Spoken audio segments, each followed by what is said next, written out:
What's up, guys? It's Medium over at Honda World. I'm super stoked to show you today the Adventure 150. This is one of the most bad A scooters I've ever ridden in my entire life.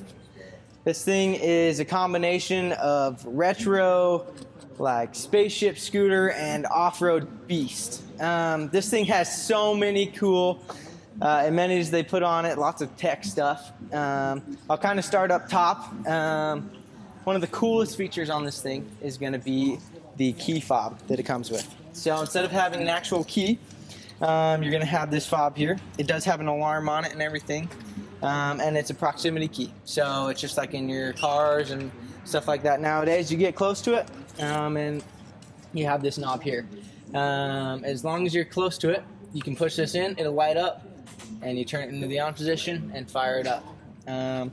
Cool thing about it is it keeps everything locked up. So your seat here, your fuel is all locked by this key, and you can mess with that with this fob here. I'll show you this right here. You've got your fuel and your seat right here. So you'll press this and that'll pop it up right there. That opens your fuel tank there, and then your seat right there. With storage on this thing, you really have plenty. You can fit a helmet in there, you know, a purse, take this thing to the grocery store if you want, put a map, or, you know, if you're going camping or something like that, which this would be perfect for, you could throw a tent or a sleeping bag. That would be a really, really sweet adventure in this thing.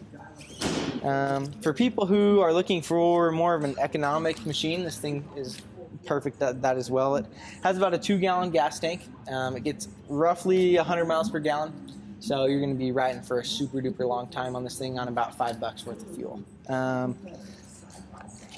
Some of the sweeter features on this thing is, since you're going to be taking it off-road, it's important to know what your engine's doing, and all of the features up here. So I'll kind of show you right here. I'll turn it on.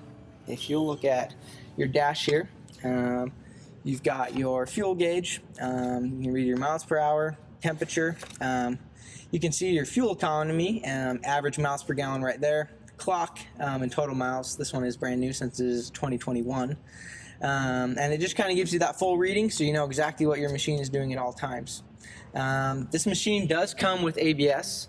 That's what this light is right here. That's a really, really sweet feature. It's on your cars. That's the anti-lock braking system.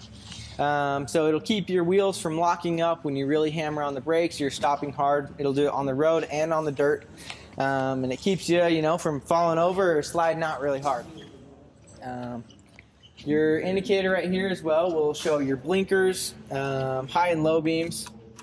And so you can see what that's doing right there. It'll show temperature and check engine lights if there's anything going wrong with the machine there. This machine has 5 inches of travel front and rear, which is so cool. That's what kind of makes it the adventure scooter. It makes it so you can go pretty much anywhere. You can jump this thing, go over rock beds, go through rivers, you know, do whatever you want to do. It's just like a dirt bike, but it's a wicked scooter. You got the remote reservoir shocks, show us front and rear. They look really, really cool. They did a great job designing this thing, tail lights and everything. This guy, since it is a 150, you'll be able to do like tops of about 70 miles an hour if you really want to. Some people, you know, will be doing that through the trails, which is kind of awesome. I know I would. And, you know, if you want to take the honeys with you, you've got your pegs or your buddies, you know, you're taking your crew camping, the puppers. You can have them stand on the pegs there, and it's a really, really comfy rear seat. Lots of people in the later videos have been liking me to kind of sit on the machine. Just so you know, I'm about 5'8". That's why they call me medium. I'm a little bit shorter. But I'll kind of sit on this and just show you.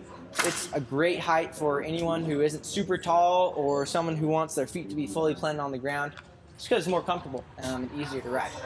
So when I sit on this thing, I'm fully flat-footed. Nice thing too is I can scoot back a little bit and I'm still under full control there. My hands and arms, I'm not a super lengthy guy, and they fit really well. Even if I was a little longer, I've got space for it. Controls are all within thumb's reach, and they're super easy to figure out what's going on, you know, kill switches and stuff like that. This thing is just really great. I freaking want to go rip it. I want to go shred. So, you know, Stay classy, and I will see you in the next one.